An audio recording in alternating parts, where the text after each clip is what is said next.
Nama saya Nur Fitriadin. Dari nama saya kita pasti bisa menebak bahwa saya bukanlah seorang Kristen atau pengikut Kristus. Benar adanya bahwa saya terlahir dari keluarga yang belum percaya Yesus pada waktu itu. Sebagai seorang yang bukan Kristen, saya adalah salah satu anak yang tidak suka dengan kekristenan. Waktu kecil saya pernah melemparkan petasan ke halaman gereja yang ada di tempat saya, melemparkan kerikil-kerikil ke atas genteng gereja, dan masih banyak perbuatan-perbuatan lain yang saya lakukan. Shalom sejahtera bagi kita semua, kembali dengan saya di channel ini. Terima kasih teman-teman yang setia untuk mendukung channel ini. Pada kesempatan kali ini kita akan melihat anak muda yang dulunya ia membenci orang Kristen dan bahkan dia melempar petasan di depan gereja, dan apa yang terjadi? Ia akan mengalami pertobatan sejati. Saudara, kita tidak tahu cara Tuhan untuk memanggil setiap anak-anaknya ini. Tapi yang jelas, orang yang sudah ditentukan oleh Tuhan, tidak mungkin ia menyangkal panggilan itu, karena Tuhan yang memilih dan menetapkan dia sebagai orang percaya dan berita Injil Kerajaan Allah. Seperti apa cuplikan video ini, saudara? Mari kita simak berikut ini. Shalom saudara, salam damai sejahtera dalam kasih Kristus bagi kita. Saudara yang terkasih dalam Tuhan, sebuah syair lagu menuliskan bahwa dalam segala perkara Tuhan punya rencana yang lebih besar dari apa yang kita pikirkan. Saudara, seperti lagu tersebut, bahwa dalam bagian perjalanan hidup manusia, kita tidak pernah mengerti dengan semua rencana Tuhan bagi kehidupan kita pribadi lepas pribadi. Demikian pula dengan apa yang telah terjadi di dalam kehidupan saya, bahwa Tuhan memiliki rencana yang tidak pernah saya pikirkan dan saya duga sebelumnya. Ini bukan sebuah perkara atau penderitaan, tapi ini adalah sebuah perjalanan hidup yang luar biasa bagi kehidupan saya pribadi, bagian di mana Tuhan membawa dan memproses saya sampai pada sekarang ini. Ini adalah sebuah kesaksian hidup saya pribadi yang ingin saya bagikan kepada rekan-rekan semua. Kiranya ini menjadi kesaksian yang boleh memberkati setiap kita, dan terlebih melalui kesaksian yang saya bagikan, setiap kita yang mendengarkan boleh menikmati setiap proses Tuhan dan mengerti bahwa rancangan dan rencana Tuhan tidak ada yang salah di dalam kehidupan kita, dan Tuhan Allah berdaulat penuh atas hidup kita. Saudara, melalui kesaksian saya sedikit pun tidak ada unsur menyudutkan atau menjelek-jelekkan suku, ras, atau agama manapun. Hanya sebuah kesaksian sederhana bagaimana saya telah dikasihi Tuhan dengan begitu luar biasa. Nama saya Nur Fitriadin. Dari nama saya kita pasti bisa menebak bahwa saya bukanlah seorang Kristen atau pengikut Kristus. Benar adanya bahwa saya terlahir dari keluarga yang belum percaya Yesus pada waktu itu. Sebagai seorang yang bukan Kristen, saya adalah salah satu anak yang tidak suka dengan kekristenan. Waktu kecil saya pernah melemparkan petasan ke halaman gereja yang ada di tempat saya, melemparkan kerikil-kerikil ke atas genteng gereja, dan masih banyak perbuatan-perbuatan lain yang saya lakukan pada saat itu. Di suatu waktu saya bertemu dengan seorang jemaat yang mengasihi Tuhan dan juga merupakan pelayan Tuhan di gereja di mana saya sering melempar batu dan lain sebagainya. Saya diajak oleh beliau untuk bekerja sama di dalam hal bekerja, yaitu membersihkan halaman rumahnya, dan saat itu saya disekolahkan oleh beliau. Namun saudara, dari didikan dan asuhan beliau, saya benar-benar belajar ketaatan dan kedisiplinan. Namun pada saat itu saya belum menerima Yesus. Saya menjalani hidup keagamaan saya pribadi. Dan jemaat tersebut juga memberikan pengertian bahwa saya pun harus taat kepada ajaran agama saya yang saya hidupi. Sampai di suatu hari, dan itulah waktu Tuhan bagi saya, ada seorang hamba Tuhan yang memberikan saya satu ayat firman Tuhan di dalam kitab Yohanes 14 ayat yang ke-6, yang dituliskan kata Yesus kepadanya, "Akulah jalan dan kebenaran dan hidup. Tidak ada seorang pun yang datang kepada Bapa kalau tidak melalui aku." Saya tidak meresponi dengan serius apa yang telah disampaikan oleh pelayan Tuhan tersebut. Saya mempunyai prinsip bahwa kita mempunyai kepercayaan masing-masing. Namun rencana Allah tidak pernah gagal di dalam menjangkau setiap orang yang Dia kasihi. Ayat tersebut melekat kuat di dalam pikiran saya dan terus-menerus terngiang-ngiang di dalam pikiran saya. Sampai akhirnya saya memberanikan diri untuk bertanya kepada hamba Tuhan tersebut tentang Yohanes 14 ayat 6.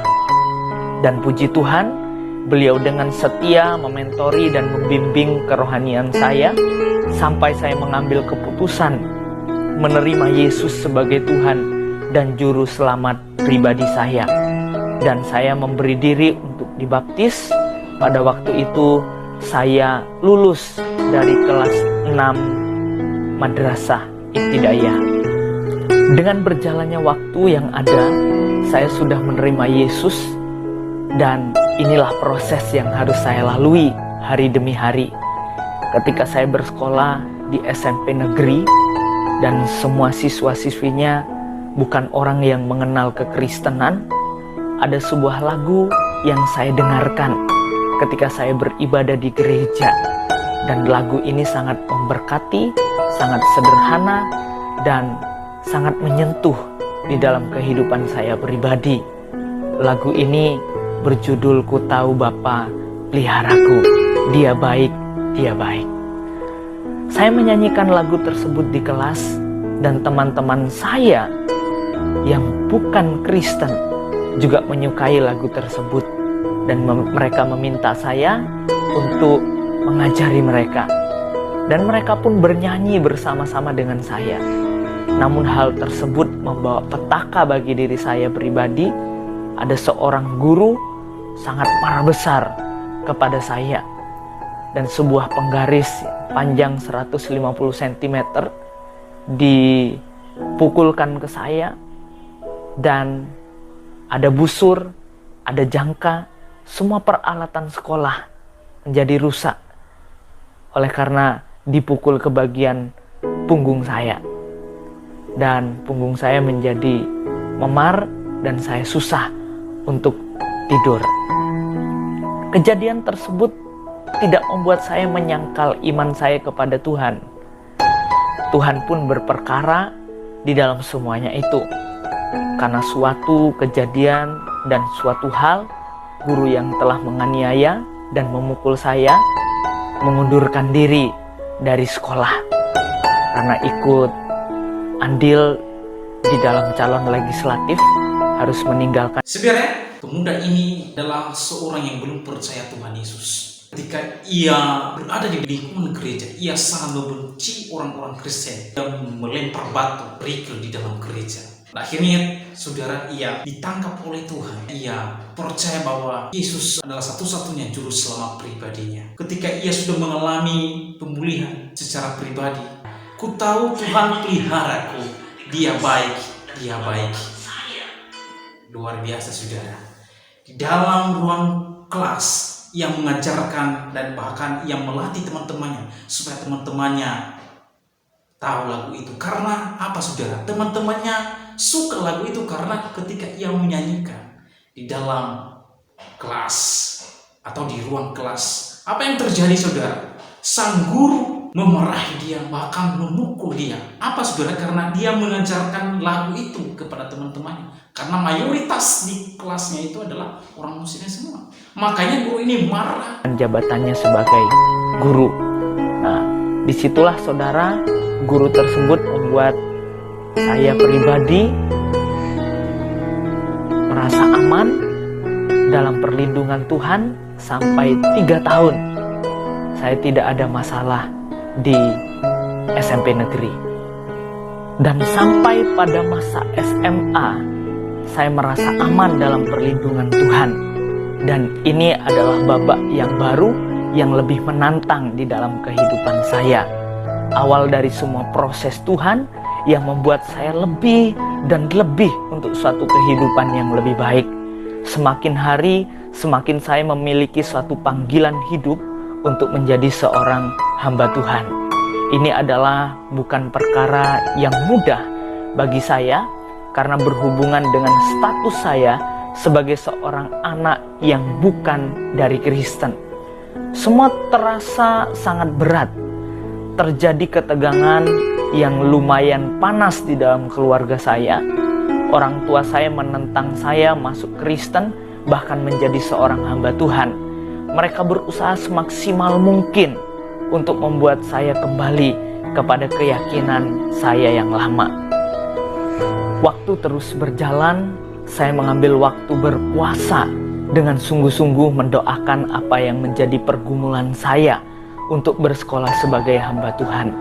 Sampai pada suatu titik di mana saya mengambil keputusan bulat untuk tetap melanjutkan apa yang telah menjadi panggilan Tuhan di dalam diri saya.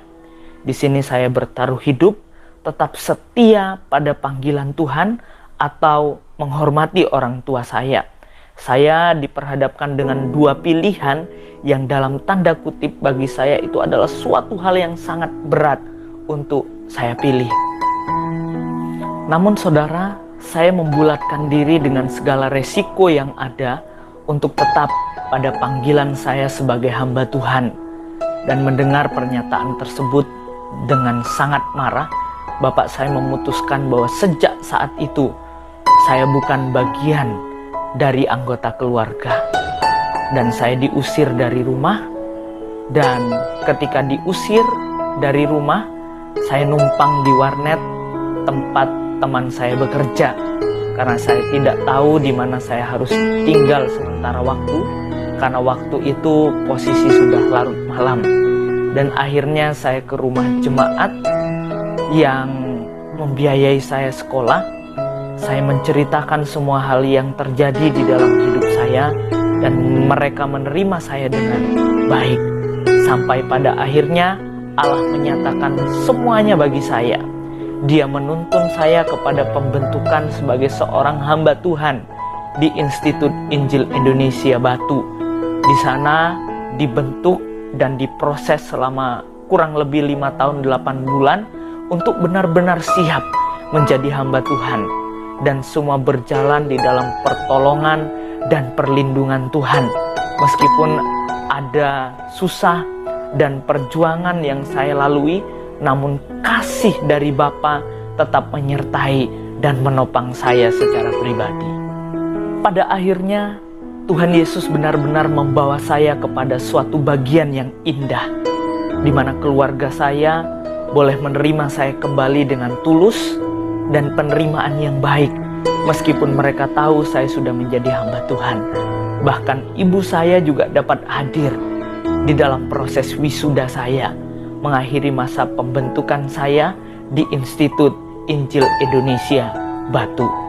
Saudara, semua baik adanya. Tidak ada rencana Allah yang salah, dan tidak ada rencana Allah yang gagal bagi setiap kita yang dikasihinya. Segala puji, hormat, dan kemuliaan hanya kepada Tuhan Yesus Kristus, Allah yang hidup dan yang berdaulat atas kehidupan manusia. Mari saudara, saya mengajak kita untuk belajar kesetiaan dalam mengikut Tuhan, kesetiaan dalam panggilan Tuhan. Oleh sebab itu mari kita belajar setia melayani Tuhan dengan segenap hati kita. Dan biarlah kesaksian saya boleh menjadi berkat bagi setiap kita dan membawa kita untuk lebih setia mengikut Tuhan sampai akhir hidup kita. Tuhan Yesus memberkati. Saudara, bagian akhir kesaksian saudara kita ini bahwa bagi Tuhan semua baik adanya. Tidak ada rencana Allah yang gagal dalam hidup saudara dan saya. Di dalam perjalanan hidupnya dihadapkan dua pilihan dalam memutuskan untuk mengikut Yesus itu. Yang pertama, ia harus meninggalkan orang tua ataukah ia tinggalkan Yesus. Di dalam kondisi seperti itu, dalam mengambil sebuah keputusan tidak mudah saudara, tetapi ia memilih dan mengambil satu keputusan untuk tetap mengikut Yesus di dalam hidupnya. Ia memutuskan untuk mengikuti pembentukan di STT, Institut Injil Indonesia Batu Malang. Dia dibentuk di sana dan bahkan di dalam pembentukan ia merasakan kasih Allah dalam hidupnya. Singkat cerita saudara, ia mengakhiri pembentukan di Institut Injil Indonesia. Ia mengundang ibu kandung sendiri datang untuk melihat, merayakan wisudanya bersama keluarga. Puji Tuhan, di dalam video ini menjadi berkat bagi saya tersendiri, bahwa dalam mengiring Tuhan, kita ini bukan hanya saja percaya, tetapi kita harus ikut menderita. Karena penderitaan bagi saudara dan saya oleh karena Yesus Kristus adalah sebuah kebanggaan. Anda menderita oleh karena mengikut Yesus, itu adalah sebuah kebanggaan Anda dan saya. Keunikan di dalam iman kekristenan, penderitaan itu adalah satu kebanggaan saya dan saudara. Kiranya video ini membuat kita semakin untuk senantiasa setia dan bahkan mengiring Tuhan di dalam kehidupan kita. Tuhan Yesus memberkati.